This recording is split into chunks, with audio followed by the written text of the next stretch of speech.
வணக்கம் சொந்தங்களே, அன்னைஸ் கிச்சனிலிருந்து உங்கள் அம்மா சசிரேகா சுந்தர்.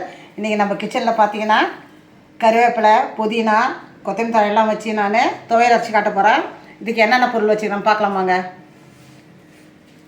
கருவேப்பிலை பார்த்தீங்கன்னாக்கா 3 கைப்பிடி, புதினா 3 கைப்பிடி, கொத்தமல்லி 2 கைப்பிடி, ஒரு சின்ன தேங்காய் முடியிலேருந்து கட் பண்ணி வச்சுருக்கேன். தேங்காய் வந்து ஆப்ஷனல் தான், தேவையெல்லாம் நீங்கள் விட்டுலாம். நாங்கள் வந்து தேங்காய் போட்டு தான் அந்த துவையல் அரைப்போம்.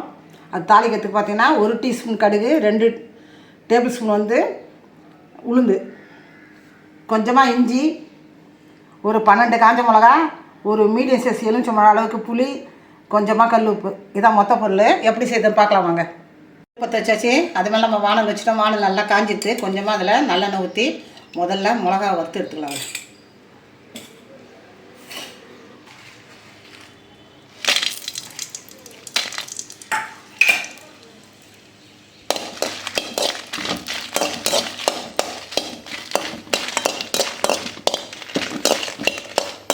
மிளகா சேர்ந்துச்சு.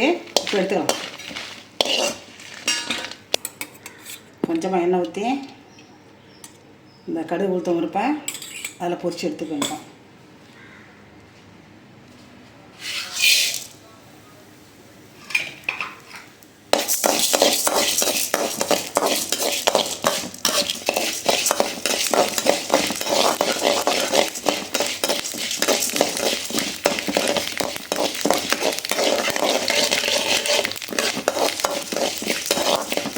நல்லா பொரிஞ்சிட்டு கல்லுக்கு வச்சு வேறு பாத்திரத்தை மாற்றிடுச்சு. புதினாலாம் வதங்கிறதுக்கு கொஞ்சமாக நம்ம நல்லெண்ணெய் ஊற்றியாச்சு. இஞ்சி போடுவோம்.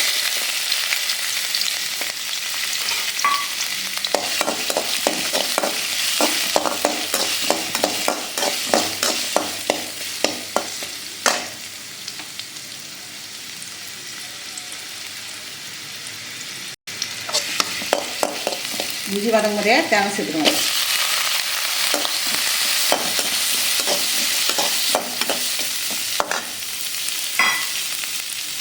இஞ்சியும் தேங்காய் பார்த்தீங்கன்னா நல்லா வதக்கணும். தேங்காய் சேர்க்கறதால நம்ம ஃப்ரிட்ஜில் தான் வச்சு சாப்பிட்ணும். பார்த்தீங்கன்னா ஃப்ரிட்ஜில் வச்சுருந்தா 1 வாரம் 10 நாள் கூட கிடாது. இது பார்த்தீங்கன்னா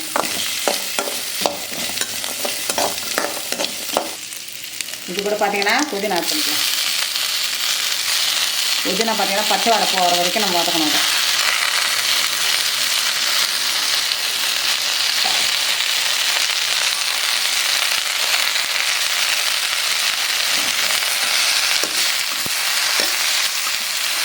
இது பார்த்தீங்கன்னா இந்த புளி ஆட் பண்ணிக்கலாம். உப்பு சேர்த்துக்கலாம்.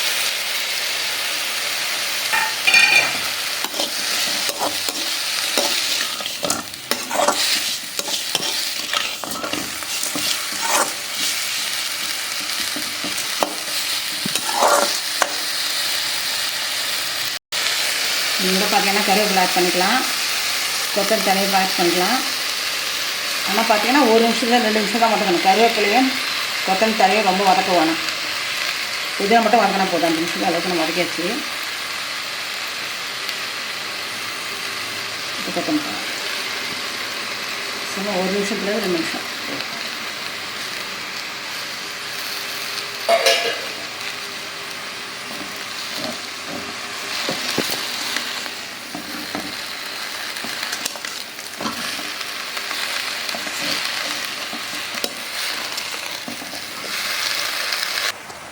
கருவேப்பிலை கொத்தமல்லாம் சேர்த்து சும்மா 1 நிமிஷம் வதக்கியாச்சு.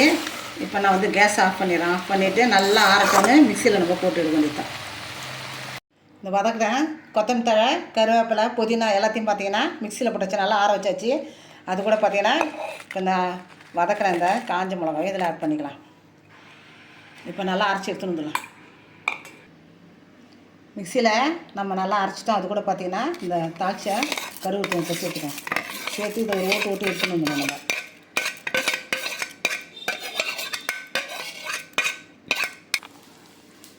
கருவேப்பிலை தாளிச்சு ஒரு ஓட்டியாச்சு. நீங்கள் இதை கூட நீங்கள் ஒரு பாத்திரத்துக்கு மாற்றி ஃப்ரிட்ஜில் வச்சு அப்படியே சாப்பிட்லாம். ஆனால் நான் கொஞ்சம் எண்ணெய் விட்டு வதக்குவோம். பார்த்திங்கன்னா வதக்கி வச்சாக்கா 1 வாரத்துக்கு மேலே இதை வச்சுக்கலாம். 1 வாரம் 10 நாள் வச்சுக்கலாம். இந்த டைப்பில் வச்சுருந்தோன்னா ஒரு 2-3 நாள் தான் வரும். பார்த்திங்கனாக்கா ஃப்ரிட்ஜில் வச்சா கூட 2-3 நாள் தான் வச்சு சாப்பிட்லாம். இதை நான் எண்ணெய் விட்டு வதக்கி காட்டுறேன் பாருங்கள். அடுப்பத்தை வச்சாச்சு. அதுக்கு மேலே நம்ம வானலே வச்சுட்டோம். வானல் நல்லா காஞ்சித்து. இதை நல்லா கொஞ்சம் தாராளமாக எண்ணெய் ஊற்றி நல்லெண்ணெய் ஊற்றி இதை நல்லா வதக்கும். இப்போ வானலில் சேர்த்துக்கிறேன்.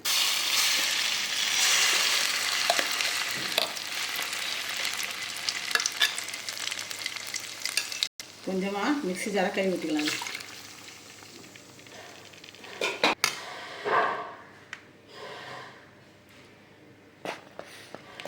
மீடியம் ஃப்ளேமில் வச்சு பார்த்தீங்கன்னாக்கா இதை நல்லா வதக்கணும். ஒரு 5 நிமிஷம் நல்லா வதக்கினா போதும். நல்லா ஆற வச்சு இதை ஒரு பாத்திரத்துக்கு மாற்றி நம்ம ஃப்ரிட்ஜில் போட்டால் 1 வாரம் 10 நாளைக்கு கிடாது. நல்லாயிருக்கும். இந்த துவையல் பார்த்தீங்கன்னாக்கா அவ்வளோ சத்தாந்து.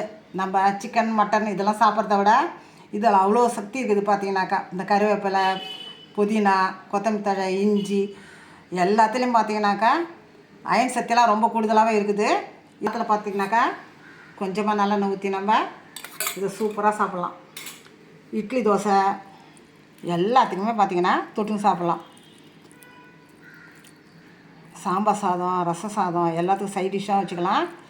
இந்த பாருங்கள் சூப்பராக இது குழந்தைங்களுக்கெல்லாம் கொடுக்கலாம். அவ்வளோ ஆரோக்கியமான இது பார்த்திங்கன்னா இது குழந்தைங்களுக்கு கொடுக்கலாம், பெரியவங்க சாப்பிட்லாம். கீரை எப்படி நமக்கு சத்தம் அதே மாதிரி சத்தாந்து இது பார்த்திங்கனாக்கா வாரத்துக்கு ஒரு நாளாவது இது மாதிரி செஞ்சு சாப்பிடுங்க. எல்லோரும் சாப்பிடுங்க. குடும்பத்தில் இருக்கிற அத்தனை பேர் சாப்பிடுங்க. உடம்புக்கு ரொம்ப ரொம்ப நல்லது. தலைமுடியெலாம் கொட்டாது. பார்த்திங்கன்னா தலைமுடி கொட்டுறவங்களுக்கெல்லாம் அது நின்றுடும். முடி நல்லா அடர்த்தியாக வளரும். இளநரையெல்லாம் தடுக்கும். இந்த மாதிரி நம்ம சமைச்சு சாப்பிடும்போது இளநரை வராதையாக இருக்கும்.